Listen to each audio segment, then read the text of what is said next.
Hello, my loves. I like espresso and I want to make more espresso videos.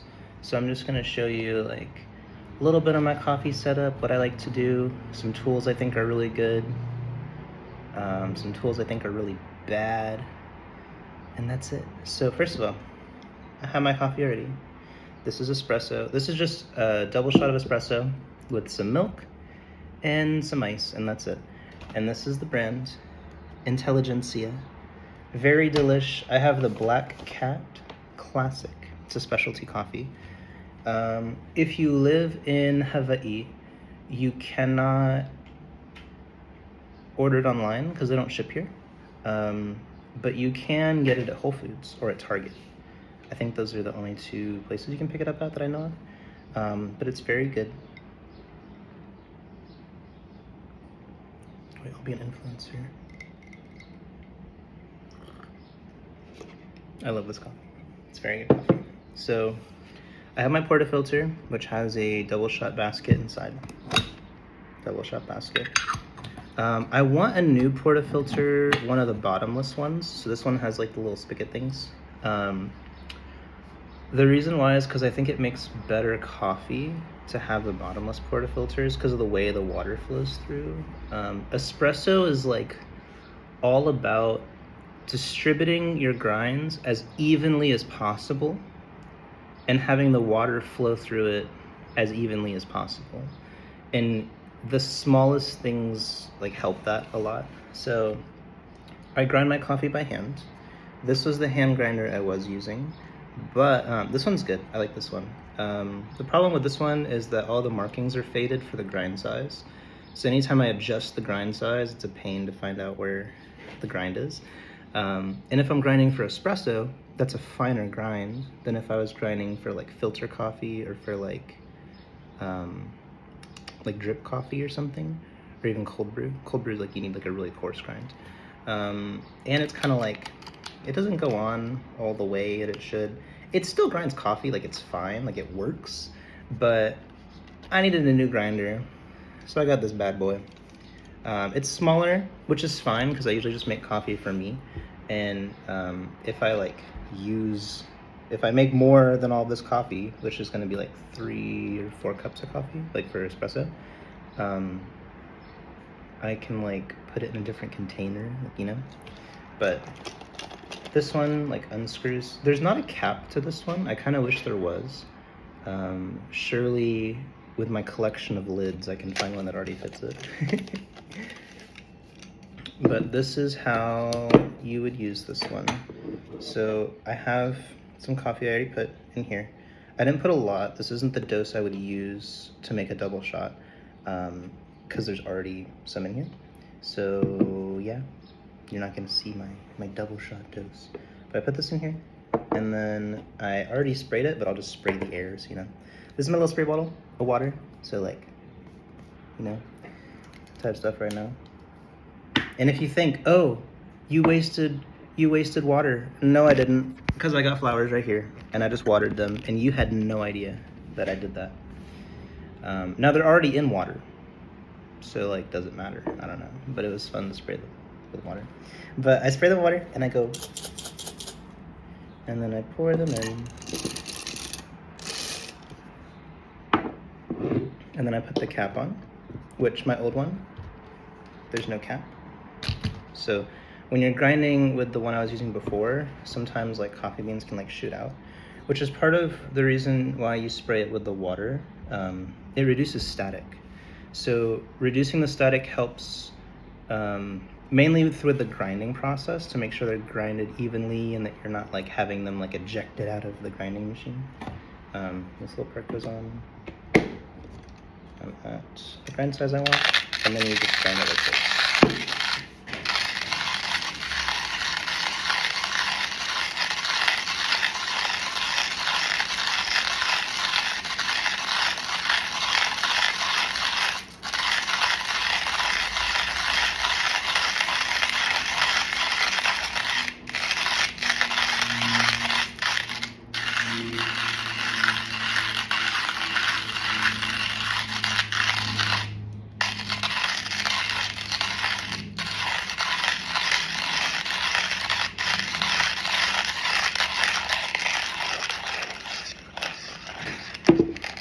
Now, some might say, why use a hand grinder?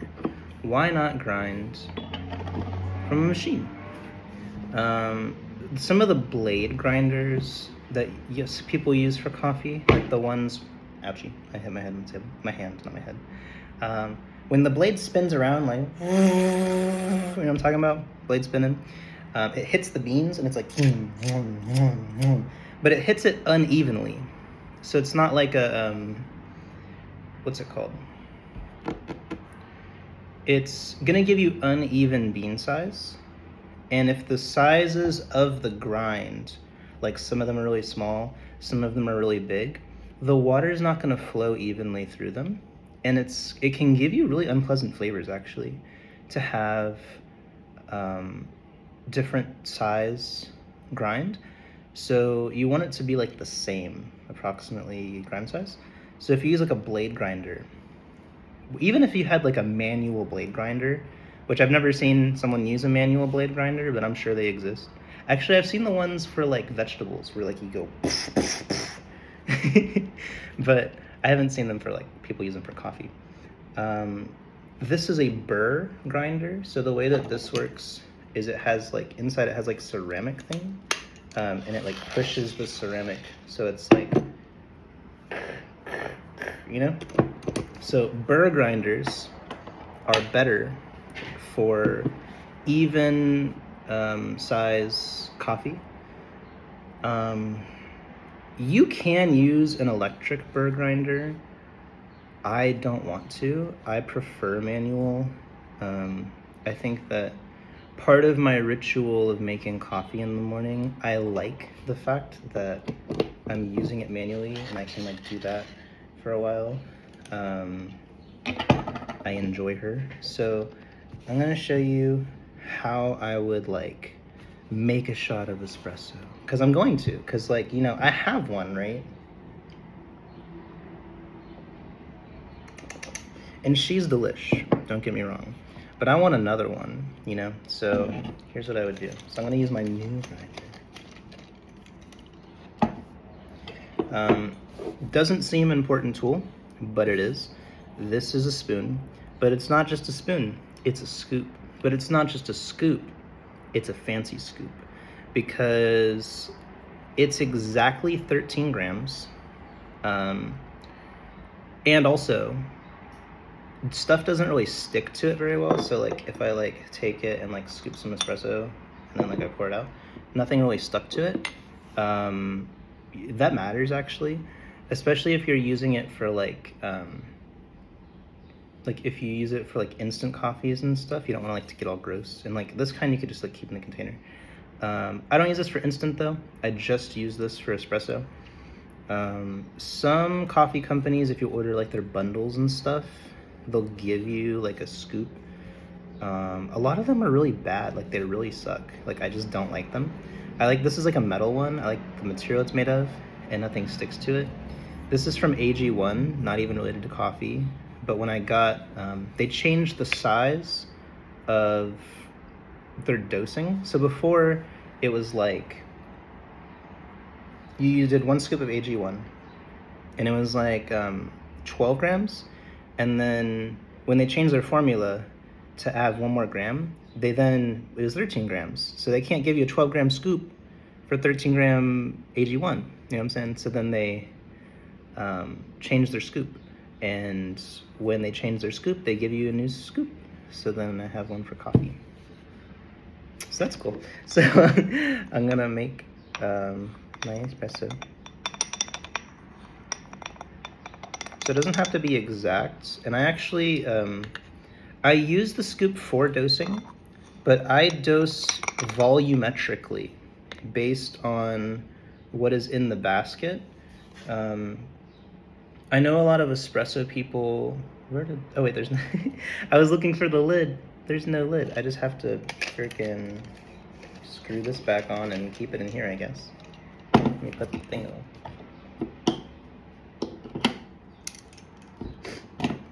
Some people like to do it by weight, and that's fine. I have a scale, I just don't prefer to do it by weight. And I make delicious coffee every time, so surely it's working out.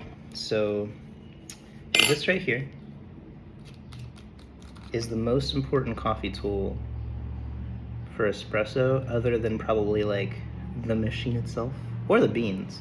The beans are coffee tool, you know, because we'll talk about it later, not now. But I like this one. It's really fancy. It screws in. So the purpose of this is to distribute the beans around, like the grounded beans. They're still beans. You distribute them around evenly, and you get rid of all like the little clumps in there. So I'm just gonna move her around like so.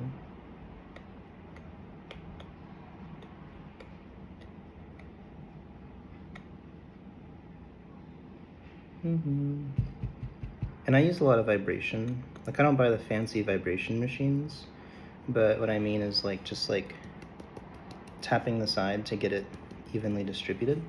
And sometimes I'll like redistribute it with the Weiss distribution technique.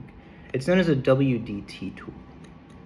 I think this is one of the best tools for distributing coffee that's like not $10 billion. And you can make your own too, it's not super fancy. A lot of coffee shops don't use it. I don't really know why. Like what they do is they like pour the coffee in and like into the basket and they even it out and then they just tamp it. And I think that's really, really wrong because you're not distributing the beans properly and you're not gonna have as good coffee. Like this simple thing, the little makes way better coffee than just going. But I do have my tamp tool, so I will use this. So you take it and you put it on top and you just push. There's like jokes in the coffee community that you can't over tamp because like when you push it down, you're like flattening it out and you can't have it too flat because it'd be too even. That's kind of true. I think that you can like break stuff or like exert too much force just for your morning coffee. But I always use the WD tool and then I tamp. This is a tool that I got later on, this bad boy right here. I think this is one of the most important coffee tools to someone that makes espresso every day. That when I was learning about espresso, everyone said this was optional. They were like, oh yeah, like it's nice to have, like, does it help much, does it not? Here's the thing. You have your espresso here, right? You tamped it, and then you put it into the machine, and then your coffee is like touching the machine itself, and the water flows through the coffee, and then some of the coffee goes back onto the machine. With this, a puck screen, you put it on top, and that doesn't happen as much. Like the coffee doesn't touch the machine directly, the grinds. Also, because it's like a little screen, the water will flow through the screen, and you'll have more even distribution. But the most important part, at least in my experience of making espresso, using the puck screen made it so I have to clean my machine less often. And you might think, oh, like what, you don't like clean your machine? No. I clean my machine every time that I use it if it's like dirty, like I always clean the machine. But here's the thing. If you make a shot of espresso without a puck screen, some of the grind will get on the top. And even if like you wipe it and like put some hot water through the machine just to like eject out some more of the grinds, sometimes there's still a little bit of grinds in there and it's really hard to get them out. And the reason why that matters is because you can have a shot of espresso with coffee grounds in it, and you'll immediately notice because it'll be a super, super dark shot with a bunch of bits of coffee ground, and it's nasty, and it's not a good shot of espresso, and you just wasted espresso. And you think I'm settling for bad shots of this? No, only good shots of this, because it's good coffee and you should not have bad shots of coffee. I used to occasionally get bad shots when I didn't know stuff. Now that I know stuff, I get good shots. And I don't get any bad shots anymore. The only time I get bad shots is like when I make mistakes. It's not like random. I've noticed with a lot of the coffee content I've seen, there's talk about like, oh, like sometimes you get bad shots and you don't know why and it just happens, it's the coffee gods. No. Either the coffee gods favor me quite well, or it's not luck, it's technique. And I taught you the technique just now. Because like what I do now is I take this and I put it, and then I press the button, and it makes my coffee, and then here we are, and this is my coffee. I didn't skip ahead in the video. Like I didn't make this shot yet. But I'm gonna make this shot, and I already made this shot. And it's delish, and I like coffee, and I hope you like coffee. If you don't want to learn a bunch of stuff about espresso, I don't recommend getting an espresso machine. It's not easy. There's a lot of things you need to learn that are kind of like complicated, and you have to really love it to get into it. If you just want a quick coffee, espresso is not the way. There's not a way to make really good espresso without learning about espresso. And if you like don't like, if you just drink a different coffee, right? There's so many good coffees. I think the AeroPress is pretty easy. Filter coffee, all kinds of stuff, you can buy it. But it is not cheaper to make your own espresso than it is to buy espresso if you don't have the cost for like mistakes. So if you can't afford to buy an espresso machine and all this stuff and waste a bunch of coffee, then don't get into espresso, because you will waste a bunch of coffee, because you're learning and you gotta learn stuff, and that's the cost of the craft. But I think it's worth it because I love it a lot, and I make espresso every day. And I love you, and bye. And I'm gonna drink this coffee, and then I'm gonna drink this coffee, and then guess what? I might drink this coffee. Bye.